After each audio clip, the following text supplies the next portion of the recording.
الكنافه لازم تجيبيها كنافه طرح زي كده من عند الكنفاني، وبعدين تمسكيها بقى من هنا. اول حاجه سهله جدا، عايزه تعمليها محشيه هتجيبي طبعا الجوز هند والزبيب، مش عايزه هتتلف عادي بكل طريقه.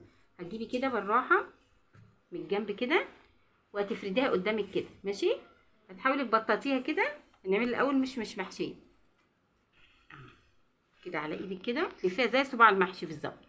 طبعا تكوني دهنه صينيه جنبك كده. طبعا الهيشان دوت بيروح مع العسل، لما تيجي تحطي العسل والسمنه هتروحي حاطه كده في الصينيه، ماشي. تبتدي واحده واحده كده. انا كنت عامله واحده عادي، ما تخافيش خالص، سهله جدا. طالما هي طريه معاكي اشتغلي على طول، ماشي.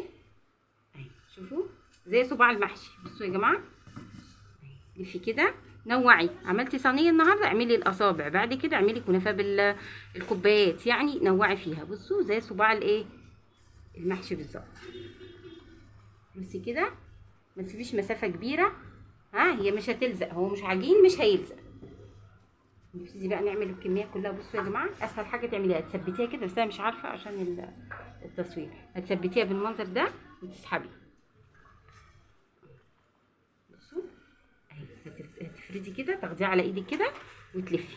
اي حاجه طالعه بره بتلفيها، بس بسرعه بسرعه. لو مش عاملاها بسرعه لازم يبقى جنبك فوطه حلوه كده جنبك اهي. بصوا تبقى جميله. ولازم تدهني بقى حبه سمنه في الاخر. هنعمل بقى الكميه كلها ونرجع تاني.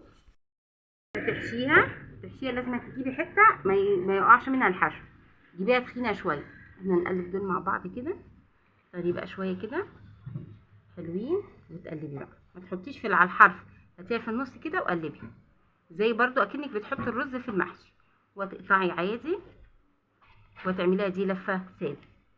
بصوا تبقى دي كبيره قوي، هتبقى محشيه. دي شوفوا اللي تبقى عندك خفيفه قوي دي ما تحشاش، عشان الحشو مش هيخش فيها، هيقع من الناحيه التانيه. عايزه صغري، عايزه كبري. انا بعملها كبيره ليه؟ احسن لك تعمليها الحجم ليه؟ عشان ما تنشفش منك. دي شويه امسكي كده، وقطعي. ما تتقطعش هتنفع برضه. بصوا ممكن بالسكينه ممكن بايدك لو انت اهي. بصوا بالراحه جدا هتفرزيها كده على الصينيه بالمنظر ده. دي على ايدك وتلمي بقى، لمي من هنا ولمي من هنا. ما تصغريش هتنشف منك، لازم تعمليها الحجم زي ما انت شايفاه دلوقتي اهي. حطي بقى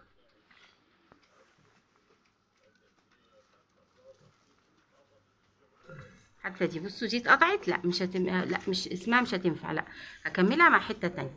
ابتدي كده بايدي كده، احط معاها واحده اهي، واعملها زي ما بنجيب حته صغيره وحته كبيره مع المحشي.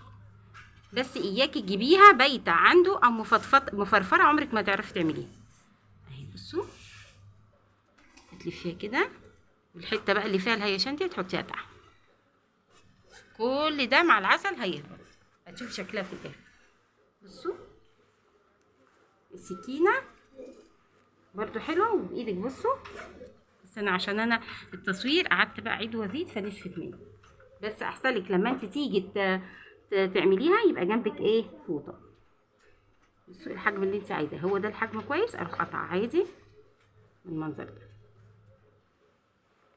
رصي بقى، رصي ونكمل بقى الصاج وبعدين نوريك الكميه المطلوبه اللي انت عايزه تعمليه. اي كميه حطي بقى على السمنه، حولي بقى تشبعي السمنه بتاعتها اكنها صينيه كنافه بالظبط. بصوا هتبقى تحفه جدا. بصوا يا جماعه، شوفي الهيشان اول ما تحطيها كده بتحسي ان هي بتلم نفسها اهي.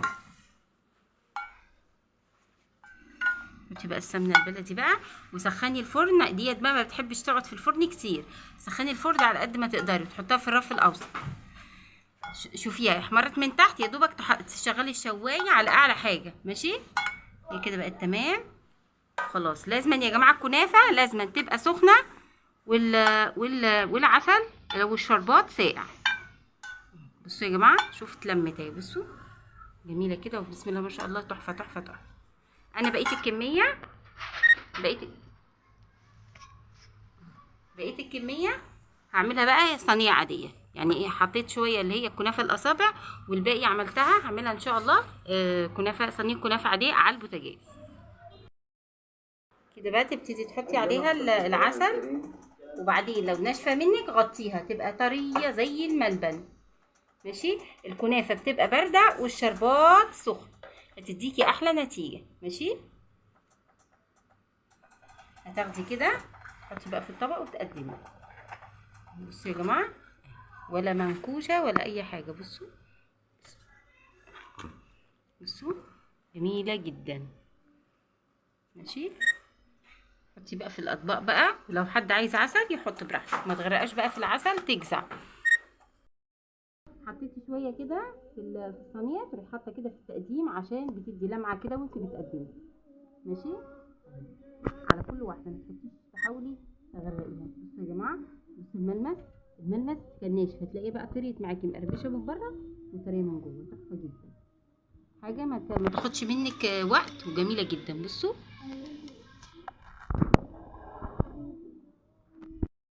عملت كمان صينيه كنافه. بصوا يا جماعه، حتى لو نشفت منك النص التاني اعملي كنافه تبقى حلوه جدا. ها، ولا تفرزيها ولا تكسريها ولا حاجه، هاتيها طازه واعمليها زي ما انا عملتها. عملت نصها اللي هي اصابع الجلاش، والنص ايه، صينيه الكنافه. جميله جدا يا جماعه، ما باخدتش مني مثلا 5 دقايق. لو عندك الشربات في التلاجة هيبقى حاجه جميله جدا.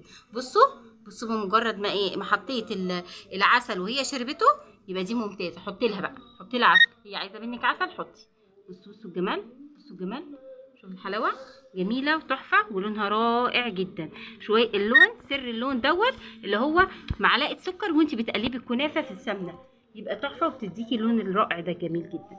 لو عجبك الوصفه يا ريت تحطي لي لايك وكومنت منك، تشتركي في قناتي دعما ليا. والسلام عليكم ورحمه الله وبركاته. بصوا، الف هنا وشفا.